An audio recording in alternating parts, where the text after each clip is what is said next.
sini saya akan mengerjakan tugas yang kelima oleh dosen Bapak Hervin Yogi Pradipta MHI. Yang pertama ada pendaftaran dan panggilan. Sesuai asas hakim bersifat menunggu. Inisiatif pengajuan tuntutan dilakukan oleh penggugat.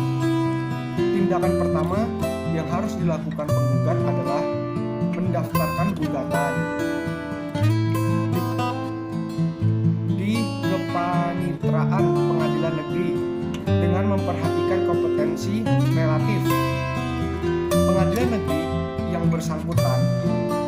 Proses pendaftaran ini dimulai dengan membayar biaya perkara sesuai dengan asas beracara dikenakan biaya.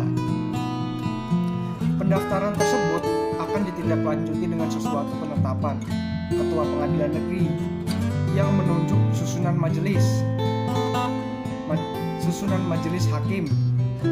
Pemeriksaan perkara tersebut, Ketua Majelis Hakim menentukan hari dan tanggal persidangan serta memerintahkan panggilan kedua belah pihak yang berperkara supaya hadir di persidangan yang telah ditetapkan disertai saksi-saksi yang mereka kehendaki untuk diperiksa dan membawa segala surat keterangan yang akan dipergunakan sesuai dengan pasal yang ada di slide. Pemanggilan dilakukan oleh jurusita dengan menyerahkan surat panggilan atau exploit berita acara pemanggilan. Dan khusus untuk tergugat disertai salinan surat gugatan, panggilan ini harus dilakukan dengan patut yang ditunjukkan dengan pengambilan risalah atau relas panggilan itu kepada majelis hakim. Apabila panggilan bertepat tanggal di luar wilayah hukum pengadilan negeri yang pemeriksaan perkara yang bersangkutan, pengadilan dilakukan melalui ketua pengadilan negeri dan wilayah hukumnya meliputi tempat tinggal orang yang dipanggil tersebut. Putusan karena tidak hadir pada persidangan sesuai pasal 148 atau 124 memuat ketentuan bila penggugat yang telah dipanggil dengan sepatutnya tidak datang menghadap dan juga tidak menyuruh orang mewakilkannya, maka gugatannya dinyatakan gugur dan penggugat dihukum untuk membayar biayanya. Dengan tidak mengurangi haknya untuk mengajukan gugatan setelah melunasi biaya tersebut, namun pasal 150 atau pasal 126 masih memberikan kelonggaran kepada majelis hakim untuk tidak menjatuhkan putusan pada persidangan pertama dan untuk memerintahkan jurusita untuk memanggil penggugat sekali lagi untuk hadir dan juga memanggil pihak yang sebelumnya telah hadir atau tergugat untuk menghadapi lagi pada hari persidangan berikut yang telah ditetapkan untuk setelah tergugat dipanggil kedua kalinya dan ternyata penggugat tidak hadir pula pada persidangan yang telah ditetapkan tersebut, hakim akan menjatuhkan putusan menggugurkan gugatan penggugat dan menghukum tergugat membayar biaya perkara.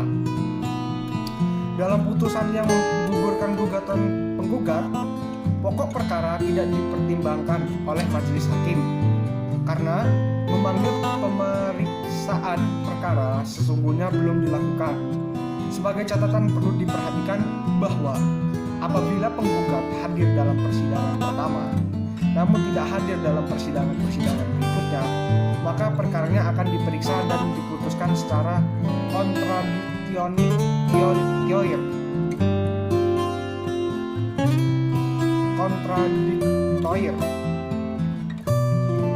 Upaya perdamaian pada pasal 154 atau pasal 130 antara lain menentukan 1.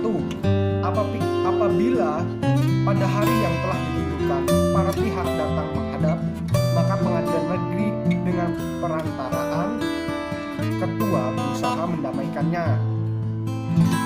Kedua, bila dapat dicapai perdamaian, maka di dalam persidangan itu dibuatkan suatu akta dan para pihak dihukum untuk menepati janji atau menaati janji yang telah dibuat, dan akta itu mempunyai kekuatan serta dilaksanakan seperti suatu surat keputusan biasa. Yang ketiga, terhadap suatu keputusan tetap semacam itu tidak dapat diajukan banding. Ketentuan ini mewajibkan majelis hakim sebelum memeriksa perkara perdata harus berusaha untuk mendamaikan kedua belah pihak yang sedang bersengketa tersebut. Peranan hakim dalam usaha menyelesaikan perkara tersebut secara damai sangat penting. Putusan perdamaian mempunyai arti yang sangat baik bagi masyarakat pada umumnya, dan khususnya bagi yang mencari keadilan. Apabila perdamaian tidak dapat dicapai, maka proses pemeriksaan akan dilanjutkan dengan tahap menjawab pembuktian, kesimpulan, dan keputusan pengadilan. Jawaban dan eksepsi tidak ada ketentuan yang mewajibkan tergugat memberikan jawaban. Namun, jawaban ini sangat penting bagi tergugat karena apabila tergugat tidak memberi jawaban, tergugat harus menyadari ia harus memikul akibat dari sikapnya. Dalam jawaban lah tergugat dapat mengemukakan argumen yang menguntungkan posisinya.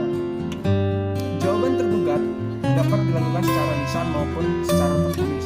Jawaban tergugat dapat terdiri dari dua macam, yaitu yang pertama, jawaban yang tidak langsung mengenai pokok perkara yang lazim disebut eksepsi atau tangkisan. Sasaran dari eksepsi adalah tidak terimanya gugatan penggugat dan bermacam-macam eksepsi yang dapat dikelompokkan menjadi dua macam, yaitu prosesuil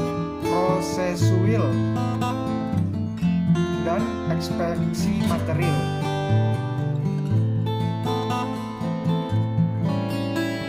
Eksepsi prosesuil adalah eksepsi yang mendasarkan diri pada hukum acara perdata. Misal, eksepsi yang menyangkut eksepsi absolut, eksepsi yang menyangkut kompetensi relatif, eksepsi yang karena ne bis in dem dan sebagainya. Eksepsi material adalah yang didasarkan pada hukum perdata material. Misal, eksepsi yang menyatakan gugatan penggugat sudah lewat waktu atau kadaluarsa.